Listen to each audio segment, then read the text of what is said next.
Welcome back everyone to a new story. We hope you enjoy it. Selena, why does my voice sound different? Came out softer than I expected. Lighter. Almost delicate. Something about that terrified me. None of this had felt strange at first, just unexpected. It began with an invitation that should have been harmless, ordinary even, but carried an unease I couldn't quite name. Up until then my life had been aggressively forgettable. At 20 I existed in neutral tones, safe, dull, easily overlooked. I moved through my days like background noise, attending lectures, eating the same meals, killing weekends without ever really inhabiting them. I wasn't unhappy exactly, just unfinished. Like something essential had been left out when I was assembled. Mike, my best friend, was everything I wasn't: boisterous, magnetic, impossible to ignore. And his older sister Selena? She didn't just command attention. She redefined the space around her. So when my phone lit up with her name, my stomach dropped. It was Thursday night. I sat hunched over my laptop, a blank document glaring back at me, an essay overdue by 2 days, my motivation long since evaporated. Leo. Her voice slid through the speaker, rich and smooth, the kind of sound that lingered. Are you busy? I swallowed. No. Not really. Just school stuff. My own voice sounded thin beside hers. I need a favor, she said, already confident of the answer. My brother's useless and I could use help at my place. Can you come by? I should have declined. I had every reason to. But the idea of disappointing Selena felt heavier than any academic consequence. Yeah, I heard myself say. I can be there soon. Good, she replied. See you. The line went dead before I could reconsider. Her house sat high in the hills, angular, all glass and sharp lines, glowing against the dark skyline. It didn't feel lived in so much as curated. Nothing like the cluttered apartment I shared with 2 guys whose idea of communication was empty pizza boxes. She answered the door herself. For a moment I forgot how to breathe. She wore a black dress, simple, sleeveless, perfectly tailored. It wasn't flashy. Didn't need to be. Her hair was pulled back, her expression calm, assured. When she smiled, it felt like she was already several steps ahead of me. Leo, she said warmly. I knew you'd come. I stepped inside, suddenly acutely aware of how out of place I was. The air was cool, touched with jasmine and something crisp and expensive. So, what do you need help with? I asked, jamming my hands into my pockets. All in good time, she said lightly. You look tense. She moved to a small bar, her heels tapping softly against the floor, and poured a luminous pink liquid into a thick glass. What is that? I asked. A little something to take the edge off. He handed it to me. You overthink. The glass was cold in my palm. The liquid shimmered. Against my instincts I took a sip. Sweet, almost too sweet. Then something sharp underneath.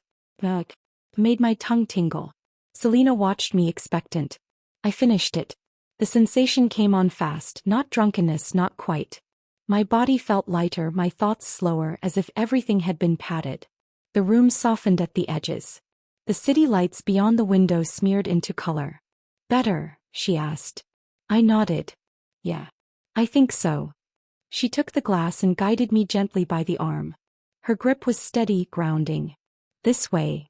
She led me down a hallway and into a bedroom already glowing with warm light.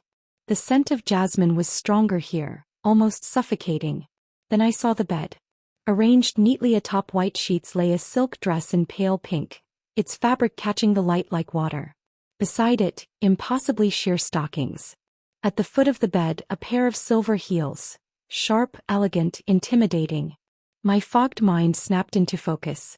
I turned to her, panic rising. What is this? Her expression was calm. Purposeful. That's the favor, she said. It's for me. I shook my head weakly. No. This isn't. She stepped closer, her presence filling the room. It's not for you, she corrected softly. It's for who you're becoming. Before I could move, she reached for my shirt. My body refused to cooperate. The drink had stolen my strength, leaving only awareness behind. My protests faded as the fabric slid from my shoulders and pooled at my feet. And somewhere beneath the fear, beneath the confusion, a single horrifying thought took root. Something had already begun. and I didn't know how to stop it. Cold air kissed my exposed skin, sharp enough to steal my breath. I shuddered before I could stop myself. Then the dress touched me. Selena lifted the pale pink silk and it sighed softly as she moved it, like it was alive. She guided it over my head without ceremony. The moment the fabric slid against my shoulders, sensation detonated through me, every nerve lighting up as though I'd been struck by static. The material was smooth and cool, heavier than it looked, flowing down my body and molding itself to a shape that wasn't supposed to exist. It traced my narrow shoulders, my flat chest, my slight waist. A sound escaped me, half gasp, half broken whimper, born from panic and something dangerously close to overwhelm. When her fingers brushed my back, I flinched. The zipper's quiet, deliberate ascent felt final. Each millimeter sealed shut like a lock clicking home. The dress fit too well. It pulled me inward at the waist, giving me a silhouette that felt fragile and wrong. My legs trembled as she crouched before me. She lifted one foot and rolled a stocking up my leg with practiced ease. The nylon was whisper-thin, cool and constricting, clinging to my skin like a second layer that didn't belong to me. She repeated the process on the other leg without comment. Then came the shoes. My feet were pressed into narrow heels that demanded obedience. Leather straps tightened around my ankles, unforgiving. When she stood and pulled me upright, I nearly fell. My balance was gone. The shoes forced my posture into something arched and unnatural, my weight pitched forward. She steadied me until the shaking eased. "Now," she murmured. "Look." He turned me toward the mirror. My stomach dropped. The figure staring back wasn't me. It was tall and willowy, wrapped in soft pink silk. The dress transformed my thin frame into something delicate and unsettling. My legs looked long, elegant even, encased in pale stockings. My face was drained of color, eyes wide with fear. Fear that made me look vulnerable. Feminine. The realization was nauseating. And yet, beneath the horror, a traitorous thought flickered. The reflection was beautiful. I despised that thought. Selena's hands settled on my shoulders, her reflection appearing behind mine. Her gaze met mine through the glass and her knowing smile returned. "There you are," she said quietly. "This is only the beginning." Something in her certainty froze me in place. I knew then this wasn't play acting. It wasn't a misunderstanding. It was happening. I woke with the unmistakable sensation of being misaligned with myself. Not the dull haze of sleep deprivation. Something deeper. My body felt unfamiliar, my skin too sensitive, my muscles sore in strange places. My eyelids felt thin. My lips, when I pressed them together, were soft in a way that unsettled me. The heels. My calves ached in protest from hours spent in a posture my body rejected. I was still wearing the dress. The silk twisted around me like a cocoon. Memory slammed back into me all at once. The door opened quietly. Selena entered carrying folded clothes and a heavy makeup bag. She was dressed crisply, composed and efficient. "Up you get," she said brightly. "We're starting." The word starting hit harder than anything else. "Selena," I croaked, my voice unfamiliar even to my own ears. "Please. I can't. This isn't okay. I need to go home." She regarded me with calm patience. "You are home," she replied. "Now stand up." Something inside me tried to resist, and failed. Whatever that drink had done to me hadn't faded completely. My will felt worn down, edges sanded smooth. She unzipped the dress and let it slide away. I stood shivering. "And those too," she added, gesturing to my underwear. Heat burned my face. I froze. With a sigh, she stepped forward and pulled them down herself. Moments later, she pressed a pair of delicate underwear into my hands. "Place. Light. Too small. Put them on." My hands shook as I obeyed. Next came a bra, tight, structured, empty. The band hugged my ribs, forcing my posture straight. It felt like a reminder of something I was failing to be. The outfit she chose afterward was understated but unmistakably feminine. A navy dress that hugged my waist and hips, sheer stockings, a garter belt that took far too long to fasten. Shoes followed, low heels this time, for practice. Each layer tightened the cage around me. He made me walk. Corrected me. Adjusted my posture with firm touches. Pressed my shoulders down. Guided my hips with her hand. "Lighter steps," she said. "Don't fight the movement." Over and over until my thoughts narrowed to one goal. Don't mess up. Then she sat me at the vanity. Makeup followed, cool foundation, soft brushes, sharp eyeliner. My face disappeared beneath careful strokes. When she finished and told me to look, my throat closed. The girl in the mirror wasn't Leo. He was shy-looking. Pretty. Soft. Selena leaned close. You wear this well, she whispered. Days blurred together after that. Practice. Close. Correction. My old self faded into memory. When she finally announced we were going out, panic clawed through me, but she was unmoved. The outfit she chose was modest and calculated. Skirt. Blouse. Cardigan. Slightly higher heels. A purse placed into my hand. The mall loomed ahead. Head up, she murmured, steering me forward. Confidence is armor. The automatic doors opened, flooding me with light, sound, scent. And as we stepped inside, my heart pounded, not just with fear but with the terrifying realization that no one was staring. To them, I was just another woman walking by. It was overwhelming, absolutely suffocating. I was certain every person in the mall had stopped what they were doing just to stare at me. At the mistake. At the lie walking on borrowed legs. I dropped my gaze, heat flooding my face. Don't do that, Selena snapped under her breath, tightening her grip on my arm. Eyes forward. Gentle smile. And stop stomping like you're carrying drywall. Short steps. Let your hips move. Her voice tethered me, half command, half lifeline, steering me through the sea of people. I clung to her instructions like rules of survival. One careful step.